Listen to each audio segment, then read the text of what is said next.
Chicken roast কিন্তু আমরা সবাই খেয়ে থাকি, বাট আজ আমি রান্না করেছি ফুলকপির রোস্ট। এটা দেখতে যেমন লোভনীয়, খেতেও কিন্তু অসম্ভব মজার। আর শীত ফুলকপির সময় আসলে কিন্তু এটা কিন্তু একবার হলো ট্রাই করে দেখবেন। খেতে কিন্তু দুর্দান্ত, গরম গরম রুটি, পরোটা কিংবা পোলাও কিংবা গরম গরম ভাতের সাথে একদম জমে যাবে।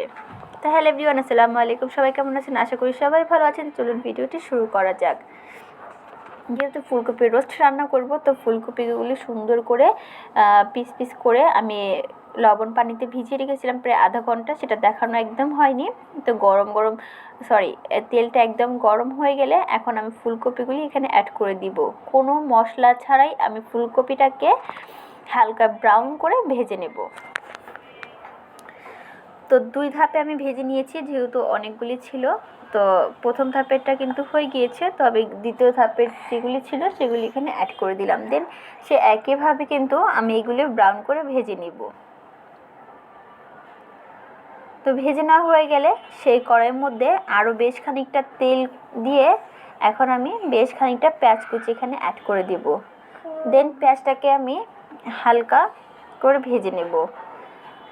যখনই পেঁয়াজটা ময়াম হয়ে যাবে তখন ভালো করে একটু নাড়াচাড়া দিয়ে আর অন্যদিকে আমি 4টা পেঁয়াজ আর একটা বড় সাইজের টমেটো সেটা ব্লেন্ড করে নিয়েছিলাম এটাতে দেওয়ার জন্য। তো সেটা ভালোভাবে ব্লেন্ড করে আমি এখন পেঁয়াজের সাথে ভেজে নেব।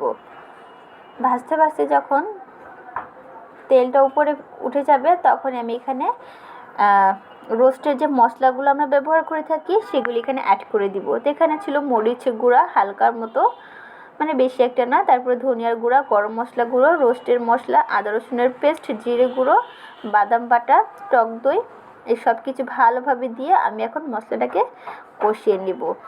মানে এক কথায় চিকেন রোস্ট আমরা যেভাবে রান্না করে থাকি, এই ফুলকপির রোস্টটা কিন্তু বেসিক্যালি একদম সেভাবেই রান্না করা হয়। তো যাই হোক, ভালোভাবে মশলাটা কষানো হয়ে গেলে এখানে আমি বেশ খানিকটা কাঁচামরিচ দিয়ে দিয়েছি আলাম, সেটা কিন্তু আমি ফেলে দিইনি। তো ভালোভাবেই এখন যে ভেজে রেখেছিলাম ফুলকপিগুলো সেগুলো আমি এখানে অ্যাড করে দিই। দেন ফুলকপিগুলি দিয়ে আমি 5 থেকে 6 মিনিট এভাবেই এটাকে আমি একটু মশলার সাথে কষিয়ে নেব, যাতে প্রত্যেকটা মশলা ফুলকপির গায়ে একদম ভিতর পর্যন্ত ঢুকতে পারে। সেটার জন্য ভালো করে একটু সময় নিয়ে এটাকে কষিয়ে নিতে হবে। কষানো হয়ে গেলে অল্প একটু পানি দিয়ে দিব। পানিতে আবার একটু নাড়াচাড়া দিয়ে দিব। নাড়াচাড়া দিয়ে আমি একদম ঢাকনা দিয়ে ঢেকে রেখে দেব 5 মিনিটের জন্য। এটা কিন্তু রান্না করতে একদম সময় লাগে না, কম সময় কিন্তু এই রান্নাটা করা যায়। তো 5 মিনিট পর দেখো এর তরকারির কালারটাই কিন্তু চেঞ্জ হয়ে গিয়েছে। তা আমি আবার একটু নাড়াচাড়া দিয়ে নিচ্ছি, আর সেটা দিয়ে ভালো করে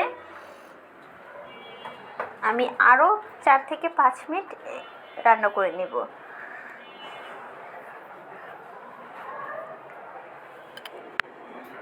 তো দেখো আমার রান্নাটা কিন্তু অলমোস্ট কমপ্লিট। তো চলো এখন পরিবেশন করে নেওয়া যাক। তো পরিবেশন করার পর দেখো কতটা লোভনীয় হয়েছে না, খেতেও কিন্তু একদম দুর্দান্ত হয়েছিল। রুটি, পরোটা কিংবা পোলাওর সাথে কিন্তু একদম জমে যাবে।